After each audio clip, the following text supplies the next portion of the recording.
Hai Besti, saya Esti. Kembali lagi di segmen Baca Rita. Jadi apa yang kita baca bisa kita ceritakan di sini. So hari ini saya akan bacakan sebuah cerpen yang sangat indah. Judulnya adalah Sepotong Senja untuk Pacarku. Wow, so good. Kebetulan saya bikin video ini di sore. Jadi mataharinya lagi sedang bagus-bagusnya, jadi suasananya itu pas sekali. Oke, jadi kenapa saya tertarik membahas atau membaca cerpen ini? Karena menurut saya ini salah satu cerpen yang paling indah yang pernah saya baca. Dan ini juga adalah sebuah cerpen yang benar-benar tersohor di masanya. Dan penulisnya adalah Seno Gumira Aji Dharma. Tahu? Oke, nanti saya akan insert gambarnya beliau di sini supaya kita bisa tahu nih, kalau kita ke toko buku melihat gambar beliau, kita tahu bahwa ini adalah penulis dari buku cerpen Sepotong Senja untuk Pacarku. Nah, sekedar cerita, saya tahu cerpen ini dari tahun 2018, tapi baru bisa saya baca di tahun ini, di tahun 2023, which is lama sekali kan rentan waktunya. But it's okay karena saya sudah selesai membacanya dan it was amazing, bagus sekali. Dan that's why saya mau share cerpen ini ke teman-teman, karena ini menurut saya sebuah cerpen yang sangat unik, menarik, dan luar biasa. Karena Seno Gumira Aji Dharma berhasil menyajikan senja sebagai sebuah objek yang hidup, bukan hanya sekedar sebuah matahari yang tenggelam di tepi lautan dan selesai, tetapi dia berhasil menggambarkan senja sebagai sesuatu yang hidup, sebagai sebuah hadiah. Dan ini sesuatu yang sangat unik menurut saya, dan imajinasinya luar biasa, amazing. Nah, sebelum kita baca cerpennya, alangkah lebih baiknya kita kenal dulu siapa penulisnya, right? Karena kita tidak mungkin membaca sesuatu tanpa mengenal penciptanya, bukan? So, let's see. Saya akan bacakan biografi singkat tentang Seno Gumira Aji Dharma. Oke. Sebenarnya sumber tentang Seno Gumira Aji Dharma itu banyak sekali, tergantung teman-teman kliknya, searchingnya di Google seperti apa. Jadi saya akan sajikan biografi singkatnya.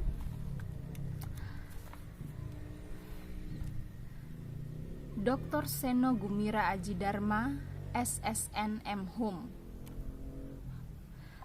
Lahir 19 Juni 1958. Beliau adalah penulis dan ilmuwan sastra Indonesia. Wow.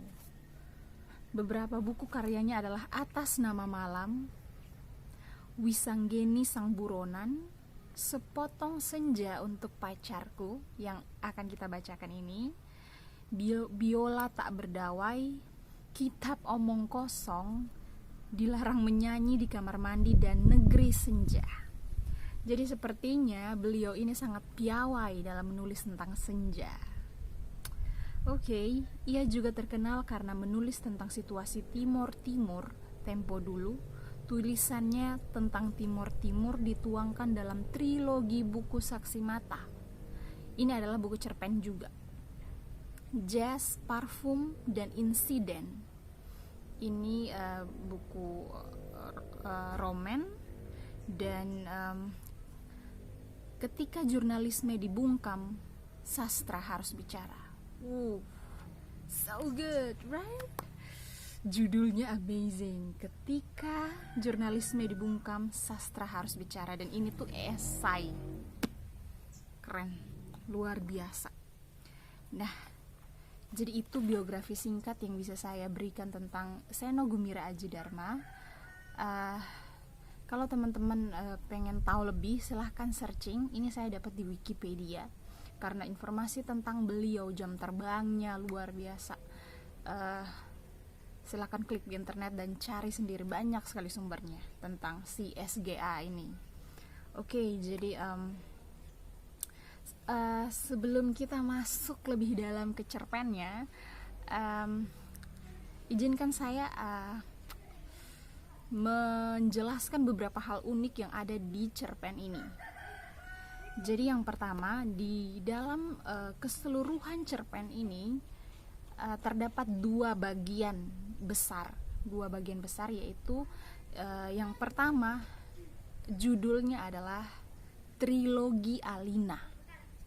Yang pertama ya, judulnya Trilogi Alina, dan Trilogi Alina dibagi lagi menjadi beberapa judul. No, bukan beberapa, 3 judul. Namanya kan trilogi, jadi harus ada bagiannya 3 lagi. Jadi Trilogi Alina dibagi menjadi 3 judul lagi. Kemudian bagian besar yang kedua, judulnya adalah Peselancar Agung. Nah, Peselancar Agung ini dibagi lagi menjadi 10 judul. Jadi total keseluruhan cerpen yang ada di dalam buku ini ada sekitar 13 judul. Jadi Trilogi Alina punya 3, kemudian Peselancar Agung punya 10, totalnya 13. Nah, dan di dalam setiap judul cerpen dari ke-13 ini ada pengantar yang diberikan oleh Seno Gumira Aji Dharma, tapi uniknya pengantar ini menggunakan ejaan tempo dulu. Jadi untuk saya yang baca, untuk mengurainya itu agak susah, untuk mengertinya itu PR juga buat saya. Jadi kadang-kadang saya takut membaca dan takut salah mengartikannya. Jadi misalnya kata yang dipakai itu adalah begitupun, dia tulis dengan ejaan tempo dulu, begitoepoen. Jadi wow, banyak hal yang tidak tersampaikan dengan baik di otak saya. Jadi mungkin nanti saya akan insert beberapa ejaan itu di screen. Nanti saya akan cuplikan dan kita akan mengertinya secara bersama-sama. So, yang berikut, satu hal unik yang ada di cerpen ini, ketika memulai buku ini, Seno Gumira Aji Dharma menyajikan juga sebuah pengantar yang besar untuk menjelaskan tentang buku ini. Nah, saya akan ambil bagian yang pertama, yaitu paragraf yang pertama, untuk menjelaskan secara singkat tentang buku ini. Oke, sebentar. Oke. Dia kasih judulnya Senja Potongan Pizza. Oke. Pembaca yang budiman, hampir seperempat abad telah berlalu semenjak saya menulis cerita Sepotong Senja untuk pacarku pada tahun 1991. Ketika itu tentu saya tidak pernah menduga bahwa banyak anak muda yang mengganti nama Alina dengan nama kekasih mereka masing-masing pada cerita itu, sebagai surat cinta yang sebenarnya dalam dunia nyata.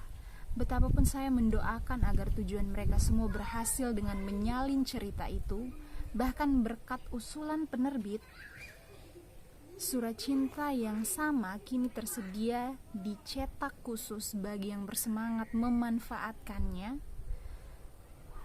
dengan ruang kosong yang bisa diisi nama siapapun yang tercinta, lengkap dengan amplopnya. Wow, jadi pada zaman itu, bayangkan cerpen ini dibuat di tahun 1991, which is saya belum lahir. And then sudah sangat lama sekali, dan menurut saya Seno Gumira Aji Dharma berhasil menginfluence anak-anak muda di zaman itu, karena mereka itu mengganti nama Alina menjadi nama pacar mereka, which is Alina adalah nama pacar yang dimaksudkan di dalam sepotong senja untuk pacarku ini. Jadi nama Alina ini diganti oleh anak-anak muda di zaman itu menjadi nama pacar mereka. So senja menari dengan sangat baik dan sangat indah di tahun 90-an. Wow, jadi Seno Gumiraja Dharma berhasil. Luar biasa. Dan menurut saya sastra cukup berhasil di tahun itu, dan dia cukup tersohor di tahun 90-an karena banyak sekali orang yang mengenal tentang sepotong senja untuk pacarku ini, which is really good. Okay? Nah, kita langsung baca cerpennya di bagian yang pertama, yaitu Trilogi Alina judul yang pertama. Oke, mari kita baca. Oke. Jadi Trilogi Alina yang pertama, bagian yang pertama itu judulnya adalah Sepotong Senja untuk Pacarku. Judul dari buku ini.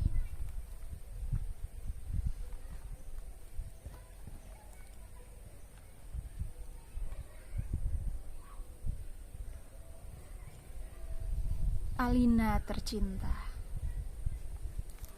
bersama surat ini kukirimkan padamu sepotong senja dengan angin, debur ombak, matahari terbenam, dan cahaya keemasan. Apakah kamu menerimanya dalam keadaan lengkap? Seperti setiap senja di setiap pantai, tentu ada juga burung-burung, pasir yang basah, siluet batu karang, dan barangkali juga perahu lewat dari kejauhan. Maaf, aku tidak sempat menelitinya satu persatu.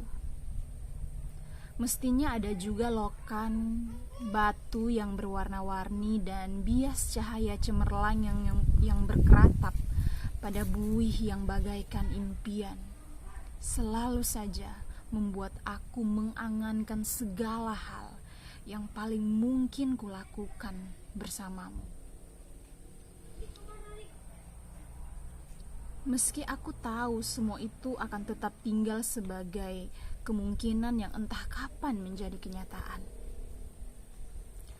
Kukirimkan sepotong senja ini untukmu, Alina, dalam amplop yang tertutup rapat dari jauh, karena aku ingin memberikan sesuatu yang lebih dari sekedar kata-kata. Sudah terlalu banyak kata di dunia ini, Alina, dan kata-kata ternyata tidak mengubah apa-apa. Aku tidak akan menambah kata-kata yang sudah tak terhitung jumlahnya dalam sejarah kebudayaan manusia, Alina. Untuk apa? Kata-kata tidak ada gunanya dan selalu sia-sia. Lagi pula siapakah yang masih sudi mendengarnya? Di dunia ini semua orang sibuk berkata-kata tanpa pernah mendengar kata-kata orang lain. Mereka berkata-kata tanpa peduli apakah ada orang lain yang mendengarnya. Bahkan mereka juga tidak peduli dengan kata-katanya sendiri. Sebuah dunia yang sudah kelebihan kata-kata tanpa makna. Kata-kata sudah luber dan tidak dibutuhkan lagi. Setiap kata bisa diganti artinya. Setiap arti bisa diubah maknanya. Itulah dunia kita, Alina. Kukirimkan sepotong senja untukmu, Alina. Bukan kata-kata cinta. Kukirimkan padamu sepotong senja yang lembut dengan langit kemerah-merahan yang nyata dan betul-betul ada.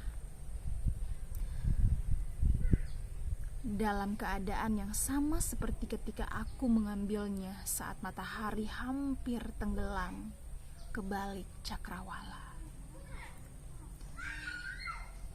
Alina yang manis, Alina yang sendu, akan kuceritakan padamu bagaimana aku mendapatkan senja itu untukmu. Sore itu aku duduk sendiri di tepi pantai, memandang dunia yang terdiri dari waktu. Memandang bagaimana ruang dan waktu bersekutu menjelmakan alam itu untuk mataku. Di tepi pantai, di tepi bumi, semesta adalah sapuan warna keemasan dan lautan adalah cairan logam. Meski buih pada debur ombak yang menghempas itu, tetap saja putih seperti kapas. Dan langit tetap saja ungu. Dan angin tetap saja lembab dan basah. Dan pasir tetap saja hangat ketika kususupkan kakiku ke dalamnya. Kemudian, tiba-tiba senja dan cahaya gemetar. Keindahan berkutat melawan waktu dan aku tiba-tiba teringat padamu. Barangkali senja ini bagus untukmu, pikirku. Maka ku potong senja itu sebelum terlambat. Ku kerat pada keempat sisinya. Lantas ku masukkan ke dalam saku. Dengan begitu, keindahan itu bisa abadi dan aku bisa memberikannya kepadamu. Setelah itu, aku berjalan pulang dengan perasaan senang. Aku tahu kamu akan menyukainya, karena aku tahu itulah senja yang selalu kamu bayangkan untuk kita. Aku tahu kamu selalu membayangkan hari libur yang panjang, perjalanan jauh, dan barangkali sepasang kursi malas pada sepotong senja di tepi pantai, di mana kita akan bercakap-cakap sembari memandang langit sambil berangan-angan sambil bertanya-tanya, apakah mungkin ini memang benar-benar telah terjadi? Kini senja itu bisa kamu bawa kemana-mana. Ketika aku meninggalkan pantai itu, kulihat orang-orang datang berbondong-bondong. Ternyata mereka menjadi gempar karena senja telah hilang. Kulihat cakrawala itu berlubang sebesar kartu pos. Alina sayang, semua ini telah terjadi dan kejadiannya akan tetap seperti itu. Aku telah sampai ke mobil ketika di antara kerumunan itu kulihat seseorang menunjuk-nunjuk ke arahku. Dia yang mengambil senja itu, saya lihat dia yang mengambil senja itu. Kulihat orang-orang itu melangkah ke arahku. Melihat gelagat itu, aku segera masuk ke mobil dan tancap gas. Catat nomornya. Aku melejit ke jalan raya. Aku kebut mobilku tanpa perasaan panik. Aku sudah berniat memberikan senja itu untukmu dan hanya untukmu saja, Alina. Tak ada seorang pun yang boleh mengambilnya dariku. Cahaya senja yang keemasan itu berbinar-binar di dalam saku. Aku merasa cemas karena meskipun kaca mobilku gelap, tapi cahaya senja tentu cukup terang dilihat dari luar. Dan ternyata cahaya senja itu memang menembus segenap celah dalam mobilku. Sehingga mobilku itu meluncur dengan cahaya cemerlang ke aspal maupun ke angkasa. Dari radio yang kusetel, aku tahu berita tentang hilangnya senja telah tersebar kemana-mana. Dari televisi dalam mobil, bahkan kulihat potretku sudah terpampang. Aduh, baru hilang satu senja saja sudah paniknya seperti itu. Apa tidak bisa menunggu sampai besok? Bagaimana kalau setiap orang mengambil senja untuk pacarnya masing-masing? Barangkali memang sudah waktunya dibuat senja tiruan yang bisa dijual di toko-toko. Dikemas dalam kantong plastik dan dijual di kaki lima. Sudah waktunya senja diproduksi besar-besaran supaya bisa dijual anak-anak pedagang asongan di perempatan jalan. Senja, cuma 1.003. Di jalan tol mobilku melaju masuk kota. Aku harus hati-hati karena semua orang mencariku. Sirene mobil polisi meraung di mana-mana. Cahaya kota yang tetap gemilang tetap saja membuat cahaya keemasan dari dalam mobilku tidak terlalu kentara. Lagi pula di kota tidak semua orang peduli apakah senja hilang atau tidak. Di kota kehidupan berjalan tanpa waktu. Tidak peduli pagi, siang, sore, atau malam. Jadi tidak pernah penting senja itu ada atau hilang. Senja cuma penting untuk turis yang suka memotret matahari terbenam. Boleh jadi hanya demi alasan itulah senja yang kubawa ini dicari-cari polisi. Sirene mobil polisi mendekat dari belakang dengan pengeras suara polisi itu memberi peringatan. Pengemudi mobil Porsche abu-abu metalik nomor SG19658A harap berhenti. Ini polisi. Anda ditahan karena dituduh telah membawa senja, meskipun tak ada peraturan yang melarangnya, tapi berdasarkan... aku tidak sudi mendengarnya lebih lama lagi. Jadi kulibas dia sampai terpental keluar pagar di tepi jalan. Ku tancap gas dan menyelip-nyelip dengan lincah di jalanan. Dalam waktu singkat kota sudah penuh dengan sirene polisi. Terdengar kejar-kejaran yang seru. Tapi aku lebih tahu seluk-beluk kota. Jalanan dengan cahaya yang bermain warna, gang-gang gelap yang tak pernah tercatat dalam buku alamat. Lorong-lorong rahasia yang hanya diperuntukkan untuk orang-orang bawah tanah. Satu mobil terlempar ke jalan layang, satu yang lainnya tersesat di sebuah kampung. Dan satu mobil lagi terguling-guling menabrak truk dan meledak, lantas terbakar. Masih ada 2 polisi bersepeda mengejarku. Ini soal kecil. Mereka tak pernah bisa mendahuluiku. Dan setelah kejar-kejaran beberapa lama, mereka kehabisan bensin. Dan pengendaranya cuma bisa memaki-maki. Kulihat senja dalam saku bajuku. Masih utuh. Angin berdesir. Langit semburat ungu. Debur ombak yang menghempas ke pantai. Hanya padamulah senja ini akan kuserahkan, Alina. Tapi Alina, polisi ternyata tidak sekonyol yang kusangka. Di segenap sudut kota, mereka telah siap siaga. Bahkan aku tidak bisa membeli makanan untuk mengisi perutku. Bahkan di langit tanpa senja, helikopter mereka menyorotkan lampu ke setiap celah gedung bertingkat. Aku tersudut dan akhirnya nyaris tertangkap.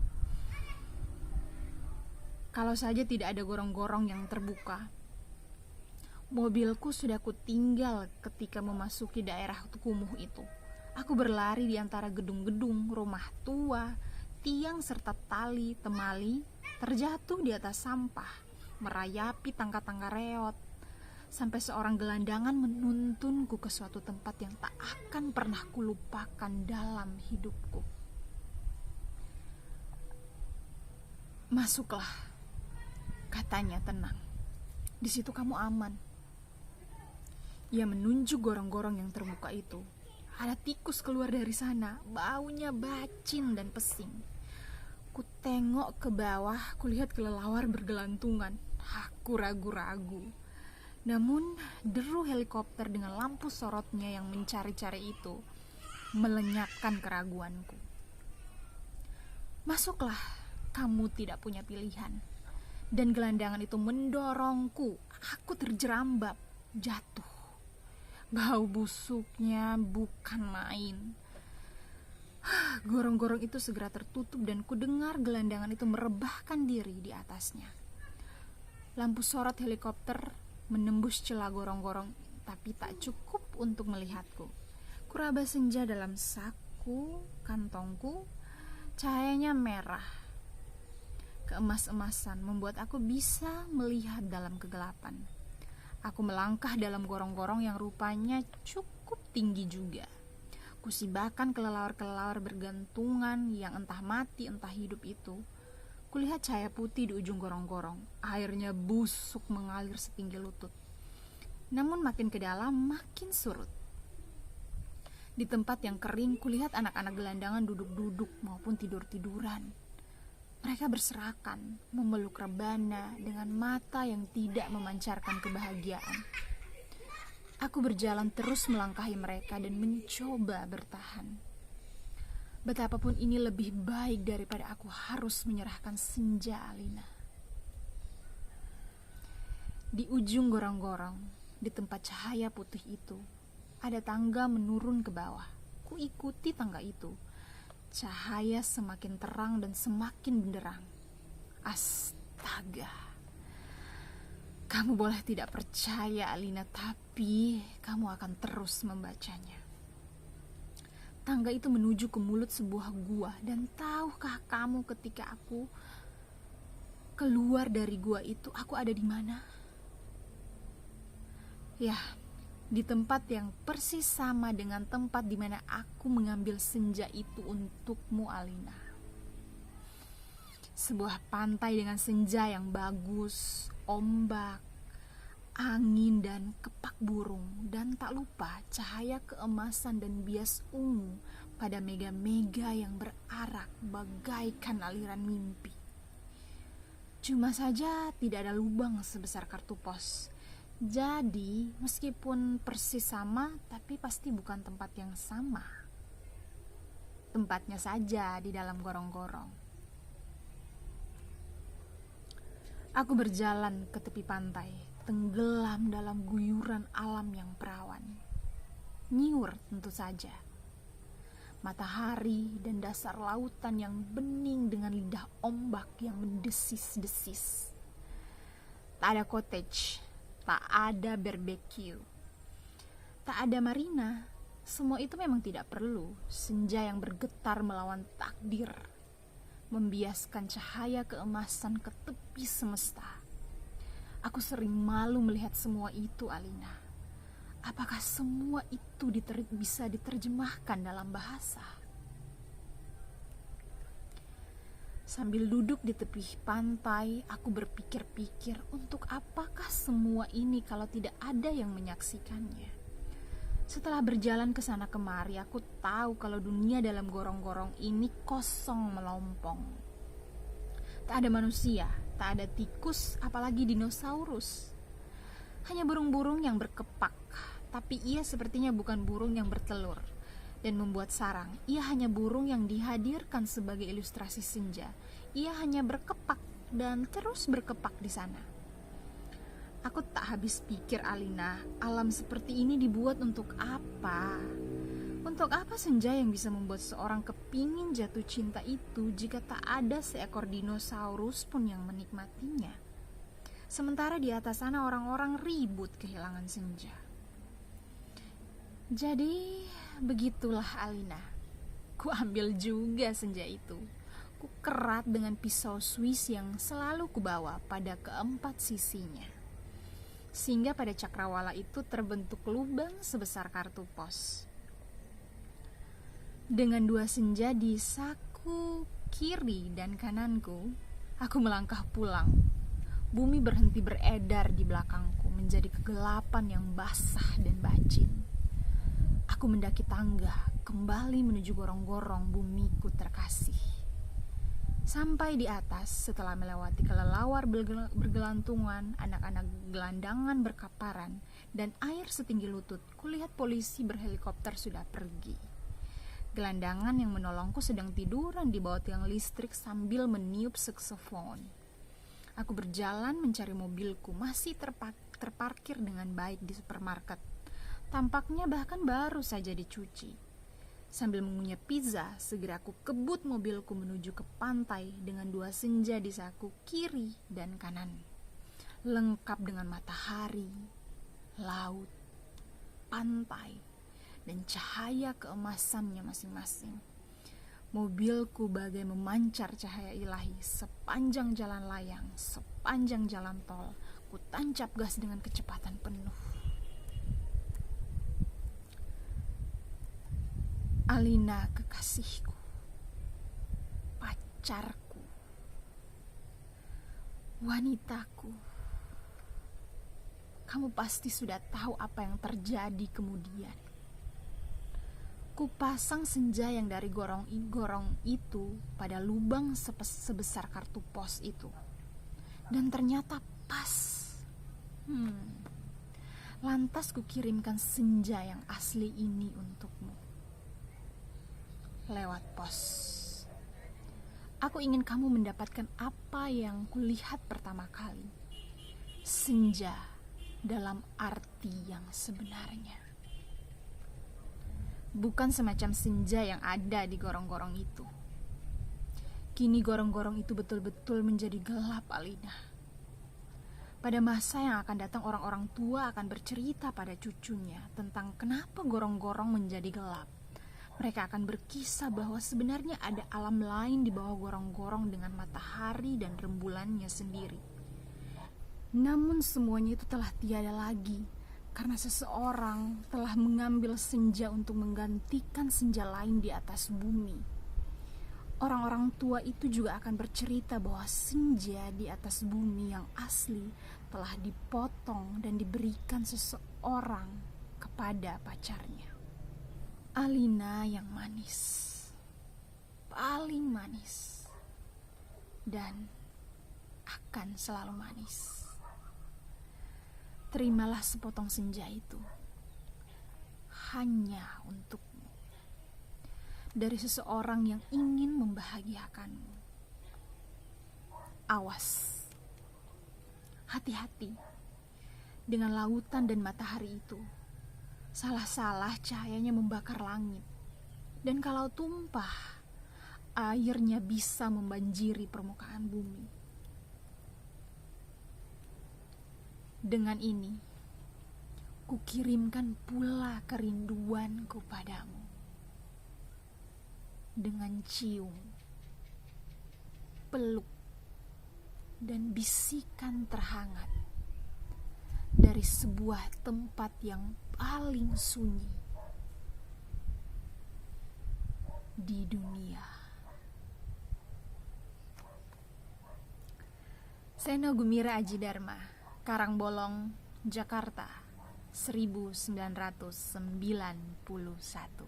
Wah. Jadi selesai sudah part pertama dari trilogi Alina. Bagaimana? Menarik kan? Seru kan ceritanya? Tapi sorry, banyak sekali keributan karena saya lagi di luar, jadi banyak sekali sumber keributan dari tetangga, dari kendaraan, dari suara anjing melolong. Dan memang begitulah dunia kita, sering ribut. So, mengertilah teman-teman. Tapi bagaimana? Ceritanya menarik kan? That's why saya sangat menyukainya. Lihat bagaimana Seno Gumira Aji Dharma menggambarkan senja dalam arti yang sesungguhnya. Wow. Dan saya berharap semoga dengan bagian yang pertama ini sudah memberikan banyak pengetahuan sastra yang baru kepada teman-teman, kemudian menambah kosakata yang baru, karena jujur untuk saya sendiri ada banyak sekali kata-kata menarik dan baru untuk saya di dalam cerpen ini. Dan ya, sorry, tadi saya lupa untuk menyajikan ejaan tempo dulu yang tadi saya jelaskan di bagian awal. Nanti saya taruh di sini, ya, di sini. Mungkin saya bacakan dulu. Koreksi saya kalau saya salah ya. Nanti saya akan insert di sini. Saya bacakan untuk pengantar untuk sepotong senja untuk pacarku itu yang tadi ya. Sorry, ini benar-benar saya lupa tadi. Tapi saya akan sertakan di sini. Pengantarnya seperti ini, teman-teman. Sungguh pun bukan petunjuk hamba buat mencarinya lantaran satu perkara, suruh tegang menjengkelkan dari awal sampai akhirnya, dijamin bikin mulas perut.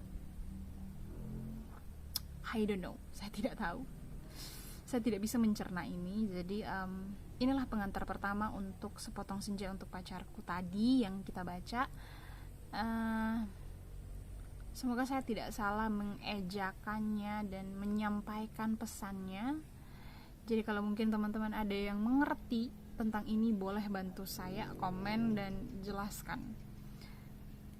Mungkin ada kata-kata menarik yang teman-teman dengar atau baru teman-teman tahu, boleh komen dan jelaskan kenapa dan apakah cerpen ini menarik dan apakah saya akan lanjut ke part 2-nya, karena tanggung nih ceritanya cuma part 1. Seru bukan? Jadi I hope you like it. Semoga ini memberikan sesuatu nuansa yang baru tentang literasi, tentang sastra, karena sesungguhnya sastra itu sangat menyenangkan. Membaca sebuah cerita itu sangat menarik. So, thank you for watching it, and then